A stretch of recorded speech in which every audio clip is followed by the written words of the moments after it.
Welcome to Reality Recap powered by CrossComm. I'm your host, Shane Norris. On the docket today, we'll look at augmented reality contact lenses, several acquisitions, and more. So first up, a massive purchase by Microsoft as they buy out Activision and Blizzard.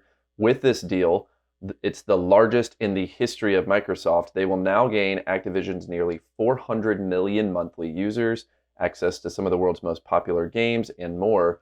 So how does this all relate back to the metaverse? What this acquisition tells me is two things. Firstly, it the CEO is conveying very directly that their vision for a metaverse or online community is intricately connected to the idea of entertainment and gaming. And I think that's really, really smart because at the end of the day, people aren't just going to go into another reality or another virtual community unless it's fun, unless it's engaging, unless there is real entertainment value.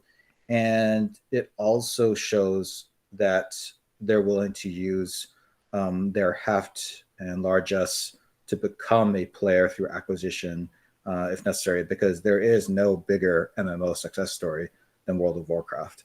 There is no bigger pool of talent that understands how to give an online community legs like the teams at Activision Blizzard. And they have invaluable perspective that no other company has. I think the acquisition makes total sense. We saw Pokemon Go, how they introduced AR, and everyone is familiar with AR after that point. And I feel like the Facebook and Meta did that with a lot of games, like Beat Saber.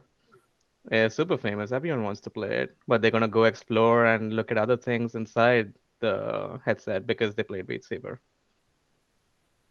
So it's just gonna draw a lot of users in.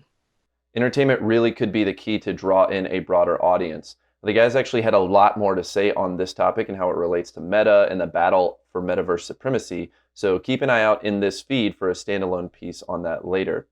Moving along now to augmented reality and some really promising tech. This is some futuristic stuff we think about in like a Ray Bradbury novel. AR not in headsets, but hidden inside a set of contact lenses. Mojo Vision already has internal prototypes of lenses that house a display, image sensor, eye trackers, a battery, and an antenna and processor to connect it back to a smartphone. They're shooting to first sell these to people with impairments, then target athletes or wearables, and then finally just a broad consumer market. They're working with lots of medical experts to build both from a tech side and a health angle. Price-wise, they're shooting for around $1,000 to $1,500. Obviously still a few years out, but it's super impressive that they actually have working prototypes already.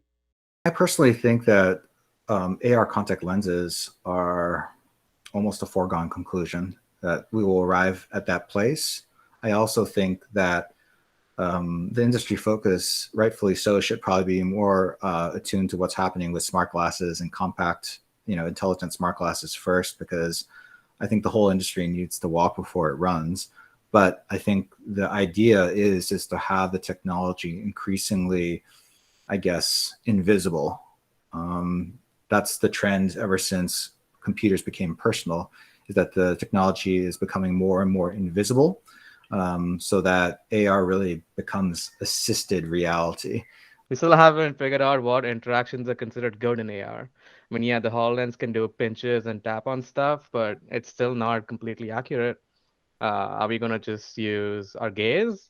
We don't know yet. Like, we don't know what's gonna work really well. Yash is correct. There's definitely still a lot of interfacing to work out, among other things. It certainly, though, is exciting to see this progress.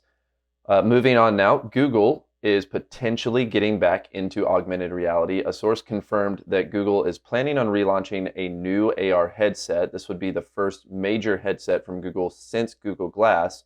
A lot of this news kind of swirled around a different article in the New York Times saying the company was nurturing a new project in AR, and then you pair that with the fact that Google recently acquired North, a AR glasses company who's already stopped selling their Focals 1.0, their custom smart glasses, and canceled the production of their next level of smart glasses, presumably to start working on a new Google project. Nothing official yet, but there's not a ton of info here. So the guys kind of talked a little bit about acquisitions like the one of North by Google. These big companies just buy other companies that have made stuff and make it theirs. And it bothers me. It bothers me so much. Like, they scrapped Google Glass because it wasn't working well, but sure, they were probably trying to make something else, but they saw somebody else, a smaller company doing, well, I don't know how small, but a smaller company doing something, just buy it. Facebook did that with Meta. Facebook did that with Oculus. And Microsoft is now doing that with everything they've bought. It bothers me a little that these people are becoming monopolies. Those acquisitions don't bother me as much as long as they don't kill the goose.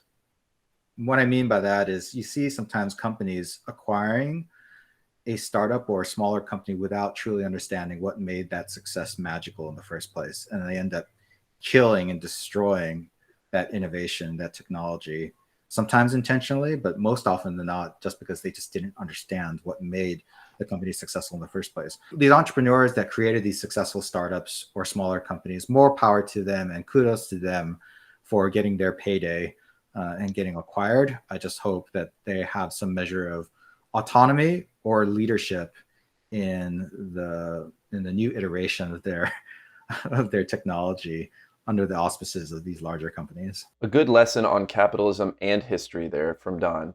Speaking of learning from the past, the Illinois Holocaust Museum has developed an interactive virtual tour of Auschwitz guided by 2 Holocaust survivors. Museum goers can walk through a modern day and historic version of the prison camp and be fully immersed in the experiences of those 2 survivors with voiceover narrations as much as one can be immersed in a situation like that. There is a lot of power to this immersive form of history. Raises a couple questions, though. Where VR might have a leg up on traditional film is the communication or the establishment of empathy, where you really do have to feel like you're there. Like, architecture can give a sense of claustrophobia or a sense of grandeur, right? And so if you're perceiving yourself to be in a different 3-dimensional space, and you could start to feel what those people felt when they were experiencing the confines and the constraints and the sense of helplessness, I think you could start to get a sense of a space and what that space can do to you psychologically that even goes beyond what film has been able to accomplish potentially. And that, I think, has a lot of power. On the other hand, I also wonder if everyone starts to be able to experience these different spaces and start to gain a skepticism. Like right now, people have the skepticism of what they see on film. Just because they see special effects and they're super realistic doesn't necessarily mean people believe it actually happened, right?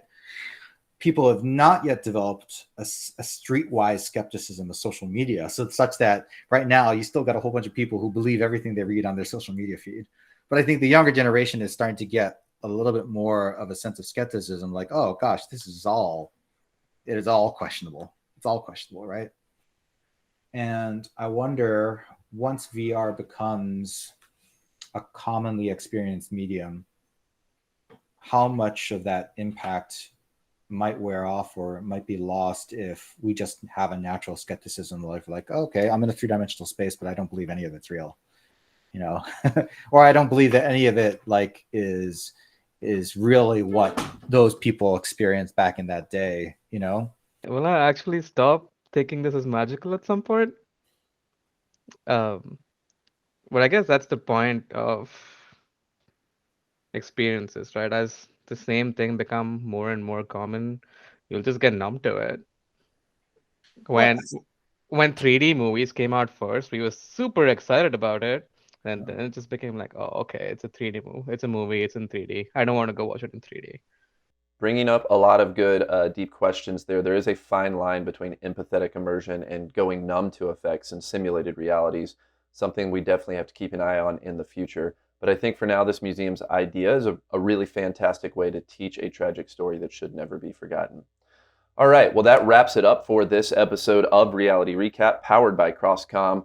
As always, like, subscribe, and please, if you enjoy this feed, if you enjoy these stories, please share them with your friends and family. Be good, y'all.